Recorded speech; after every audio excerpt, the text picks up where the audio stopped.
أعوذ بالله من الشيطان الرجيم بسم الله الرحمن الرحيم إنما البيع وحرم الربا صدق الله العظيم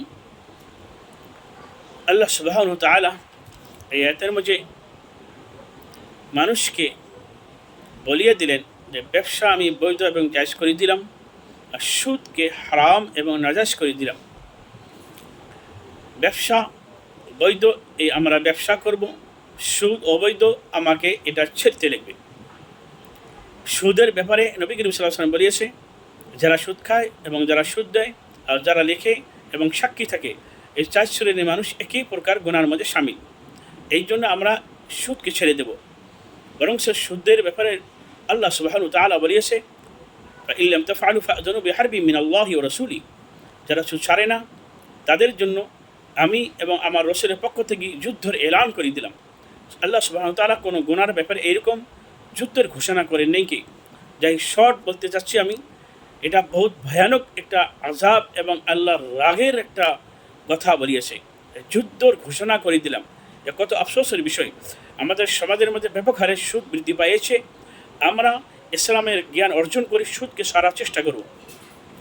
আসল যেটা কথা আমি বলতে চাচ্ছি, আমাদের এলাকায় যে জমিন বন্ধক হওয়ার সিস্টেম চলিয়েছে পূর্ব থেকেই, এই সিস্টেমটা আমরা জানি না জানার মাধ্যমে আমরা গুনার মধ্যে লিপ্ত হয়ে আছি। যে সিস্টেমে আমরা জমি বন্ধক থতেছি, কীরকম সিস্টেম, যখন আমাকে 30,000 টাকা প্রয়োজন হলো, আমি যদি এখন কারো কাছে ধারে বলি যাই, সে ধার দিতেও পারে না দিতে পারে, আমার বহুত প্রয়োজন। তখন কি করি, যে আমার কাছে হয়তো সোনা বাহানা বা গহেনা বা জমিন আছে, এইগুলোকে বন্ধক থোয়ার আমরা একটা পরিকল্পনা করি। তখন কী সিস্টেমে বন্ধক থোয়া হয় আমাদের এলাকায়, সেটা এইরকম যে আমি 1 বিঘা জমির বন্ধক থব, আপনি এই বদলায় 30,000 টাকা আমাকে দেন। যখন বন্ধক থোয়া হলো, জমিন ওদের হাতে তুলিয়ে দেওয়া হোক, দেখা যায় বন্ধকি বস্তুর মাধ্যমে ওরা উপকৃত হয়, বা এই জমিনের মাধ্যমে খেতি বাড়ি, ধান, শাক পাচলি করার মাধ্যমে সারা এগুলো বিক্রি করে নিজে ভোগ করে এবং উপকৃত হয়। এটাই হলো সুদ। কারণ লা ইয়াজুজুল ইনতিফাউ বিশাইইন মারহুমিন, শরীয়তের একটা উসুল আছে, বন্ধকি বস্তুর মাধ্যমে কোনো ধরনের উপকৃত হওয়া যাবে না, বা কোনো ফায়দা লুটা যাবে না, বা কোনো ধরনের এইরকম ফায়দা করা যাবে না নিজে। এই উসুলের ভিত্তিতে আব্দুল্লাহ ইবনে মাসউদ রাদিয়াল্লাহু তাআলা আনহু, সে একজন মানুষ এসেছে বলে, আমি একজনকে 500 দিনার আমি ধারে দিয়েছি।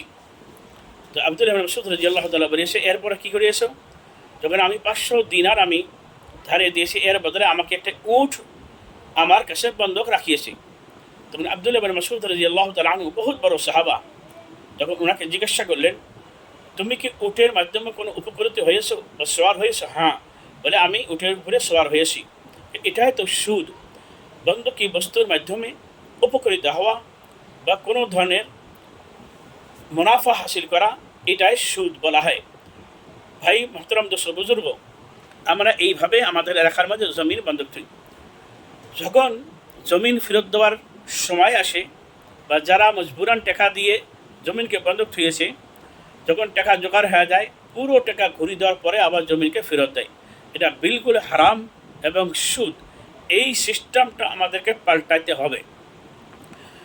2টি সুযোগ, আপনি জমির বন্ধক থুবেন, যার কাছে থুবেন সে যাতে শর্ত অনুযায়ী বলবেন, এই জমিনের কোনো ধরনের খেতি বাড়ি, শাক সবজি কোনো ধরনের তোমরা ব্যবহার করতে পারবে না।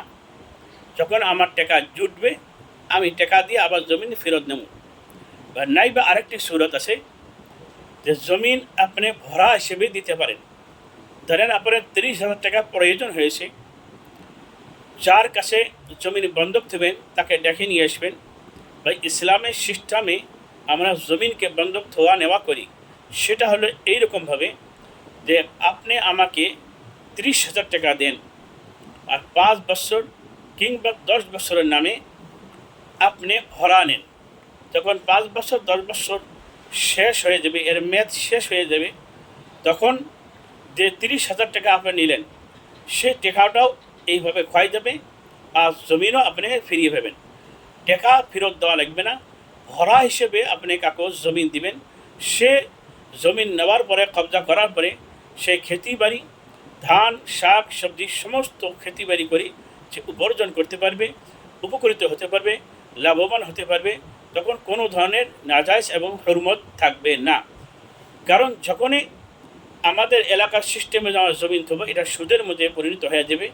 আমরা এই সিস্টেমটা পাল্টার চেষ্টা করি, কারণ পূর্ব থেকেই এইভাবে আমরা থুয়ে আসি বা দিয়ে আসি। এটা সারা বহুত কঠিন ব্যাপার।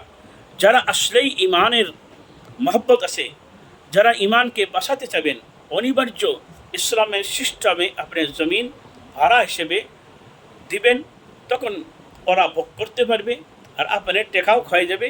এটা সুন্দর একটি সিস্টেম। তাছাড়া যে সিস্টেমে চলিয়েছে, এটা আল্লাহর দোহাই দেই আমরা সবাই এই সিস্টেমটা চেঞ্জ করি নেই এবং যাই সিস্টেমের দিকে আমরা জমিন বন্ধক থোয়া বা ভরার সিস্টেমত আমরা আসি যাই। আল্লাহ সবাকে পূর্বর যেটা নাজাইজ এবং সুদের সিস্টেমটা সারার জন্য সবাকে সহজ এবং আসান করে দেব।